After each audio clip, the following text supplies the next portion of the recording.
povo, vamos descobrir a história? Estamos aqui mais uma vez para falar para vocês sobre Grécia, dando continuidade à nossa última aula, tá?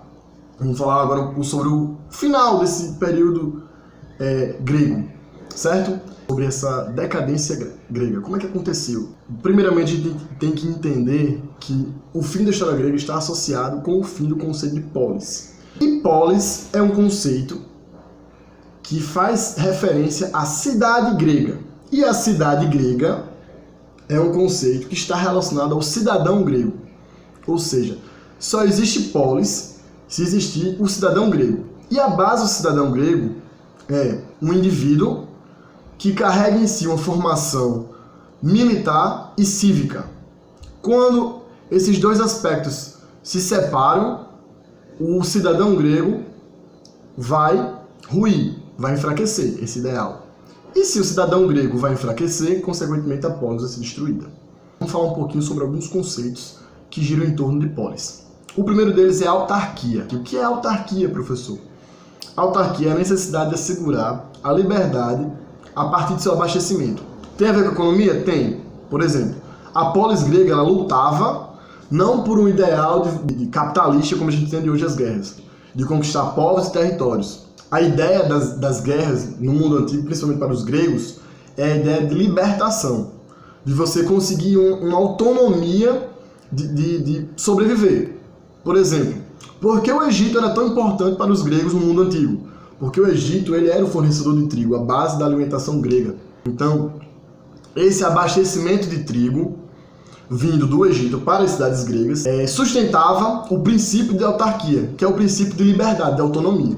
Ok? A gente pode relacionar essa ideia de abastecimento, de autarquia, de autonomia com o conceito de crise que se estabeleceu em todas as polis gregas, todas as cidades e estados gregas, a partir da Guerra do Peloponeso. O que foi a Guerra do Peloponeso? Foi um conflito entre Atenas e Esparta. Essas duas cidades elas não estavam sozinhas. Cada uma tinha seus aliados. O ponto fulcral dessa questão é que todo conflito interno vai gerar um aumento das tensões sociais. O que eu quero dizer com isso? Escassez de terras para plantar, crise de fome, crise política. Então, os próprios cidadãos não vão conseguir mais reconhecer os seus governantes por conta de toda essa contestação entre seus pares, gregos lutando contra gregos. Sabendo disso, nós podemos avançar para o que a gente conhece como Império Macedônio. O que foi isso? Bom, a Macedônia ela fica localizada ao norte da Grécia, ao norte da Grécia continental. E ela sempre esteve abastecida pela cultura grega. E a Macedônia, sob a liderança de Filipe II, conseguiu unificar as tribos dessa região, certo? As tribos macedônicas. A Macedônia é dividida em várias tribos e Filipe, um líder, conseguiu unificar essas tribos e se tornar rei. Isso ele estava se fortalecendo, ok? E ao mesmo tempo, nesse mesmo período, a Grécia estava enfraquecendo, por conta de todas essas questões que eu falei. Agora, o ponto militar, ele vai ser essencial, por quê? O grego, como eu tinha falado lá no início, o cidadão grego, ele tem o quê? A ideia, o conceito, civilidade no sentido cívico e militar. O cidadão grego agrega essas duas funções, esses dois ideais em si. Tá? Então, se eu sou um cidadão grego, eu sou um soldado grego. Só que, com esses conflitos, gerou necessidade de você ter exércitos mais especializados, você ter profissionais de guerra. Isso gerou uma demanda para a contratação de mercenários. Se eu contrato mercenários para o meu exército, os meus cidadãos eles vão se sentir separados da obrigação militar. E se eu separo a obrigação militar do cívico, eu não tenho mais a ideia de cidadão grego. Se não tenho a ideia de cidadão grego, eu não tenho o conceito de polis bem estruturado. Filipe viu nessa situação uma oportunidade. Uma oportunidade para o quê? Para conquistar a Grécia, não no sentido de oprimir a Grécia ou de destruir ela, mas no sentido de conquistar, de liderar a Grécia. Por quê? Lá no Oriente, mais para o Oriente Médio, tinha o Império Persa, que foi derrotado pelos gregos lá nas Guerras Médicas, mas continuava soberano lá no Oriente. Ok? Então, eu tenho a Macedônia, eu tenho os persas e eu tenho os gregos. Os gregos não vão ser tão a favor dos macedônicos, certo? Existiam duas correntes que pairavam sobre o imaginário grego. O primeiro deles é: nós não podemos nos submeter ao rei Filipe II, nós somos polis gregas, cidades-estados gregas. Temos que adquirir nossa autarquia, nossa autonomia. É preferível fazermos o quê? Pedimos ouro emprestado aos persas para contratar mercenários e enfrentar Filipe II do que nos submeter a eles. E existia outra corrente entre os gregos que dizia o quê? Tudo bem, nós vamos nos submeter ao rei Filipe II para poder destruir a Pérsia. Se eu vou destruir, se eu vou me submeter ao rei Filipe II, não quer dizer que eu vou estar perdendo minha autarquia? Não. Por quê? Essas pessoas que eram adeptas desse pensamento diziam o quê? Que como os macedônicos eles tinham absorvido a cultura grega, eles iriam levar a cultura grega para eles. Entendeu? Uma parte dos gregos entendia que se submeter ao rei Filipe II não seria a ruína da Grécia, seria uma forma de adaptação da Grécia. Ok? O legado grego existiria para sempre. E foi isso que aconteceu, querendo ou não, Filipe II resolveu, como ele tinha um poderio militar razoavelmente forte, comparado às cidades-estados gregas, que estavam extremamente enfraquecidas, ele resolveu fazer uma conferência em Corinto, que é uma cidade grega, e nessa conferência ele propôs, que todas as cidades gregas se unissem para poder derrotar os persas. Nessa conferência, a única cidade-estado grega que não foi Esparta. Todas as outras cidades gregas acabaram aceitando a oferta de Filipe II. Destruir a Pérsia, A partir de Filipe II, o imaginário social dos gregos vai estar intimamente influenciado pela ideia de liderança macedônica.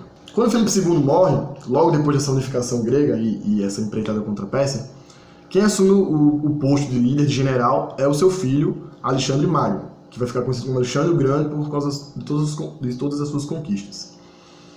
Alexandre vai assumir o Império Macedônico com 20 anos. E desde os 13 anos, Alexandre ele recebe uma educação grega. Aristóteles foi seu professor. Então, ele tinha todo esse conceito de cidadão formado por bases culturais gregas. Só que o sistema monárquico que a Macedônia estava exercendo sobre o mundo não bate de nenhuma forma com aspecto grego primordial, que é a polis. Alexandre ele vai ter a perspicácia de conseguir, digamos, juntar, conquistar a cabeça, a mentalidade das pessoas, mesmo com esse antagonismo entre esses dois conceitos. Esse espírito de liderança de Alexandre, que vai influenciar os gregos, está intimamente ligado à sua deificação, à sua aproximação com Deus. Como assim? Alexandre se considerava descendente de Héracles, ou melhor, Hércules na cultura grega, por parte de pai, por parte de Filipe II. Ele se considerava descendente de Héracles. E, consequentemente, descendente de Zeus, o Deus Supremo. E por parte de mãe, ele também tinha uma descendência heróica, de Príamo, que foi um grande herói. E Alexandre ele vai utilizar isso para formar a sua personalidade, uma personalidade divina, uma personalidade de herói. Certo? Isso é de extrema importância, de extrema relevância. Então, Alexandre, a partir daí, ele vai conseguir ter conquistas muito importantes. Ele vai conquistar todo o Planalto iraniano, que era da Pérsia. Ele vai conquistar o Egito, vai conquistar a parte da Fenícia, etc., até chegar à Índia. Então, o Império Macedônico, o Império de Alexandre, ele tem proporções colossais, gigantescas. O conceito de helenização ele só vai ser efetivamente formado após a morte de Alexandre, certo? Quando Alexandre morre e todo o seu império vai ser dividido entre os seus herdeiros. Quando eu digo herdeiros, não quer dizer seus filhos, tá? Porque quando Alexandre conquistava um território, ele permitia que esse território tivesse uma determinada autonomia. Só que ele iria pôr como líder dessa província, desse território conquistado, uma pessoa de sua confiança. Então, digamos que eu conquistei o Egito, certo? Eu vou utilizar de toda a estrutura já existente de organização sociopolítica do Egito, tá?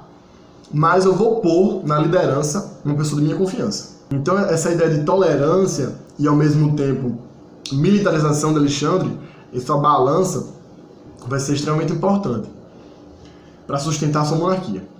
Mas veja bem, quando ele morre, tá? Cada província vai ter um herdeiro de Alexandre, uma pessoa de sua confiança que ficou no comando. Então vão começar a surgir várias dinastias, tá, ok? Dentro desse Império Macedônio. A partir dessas dinastias, o helenismo vai surgir. O que é o helenismo? É o ser grego. Então o helenismo é justamente isso. Você expandir a cultura grega. O legado grego, como aquela corrente que eu falei lá atrás, deu certo, foi o que ocorreu, realmente.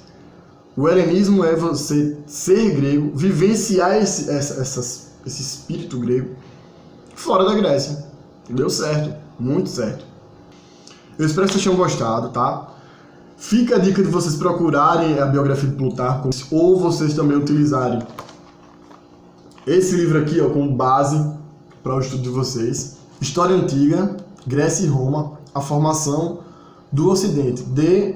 Não sei se dá para ver direitinho. Eu vou deixar aí na descrição também o nome do livro, da biografia, para vocês utilizarem. Então, é um assunto vasto, um assunto profundo, porque trabalha com cultura, então são coisas muito imagéticas. E quando a gente não tem esses exemplos concretos, muitas vezes, a gente fica difícil de entender. Mas, devagarinho a gente vai chegando lá, tá bom? Obrigado, pessoal, e semana que vem tem mais. Valeu!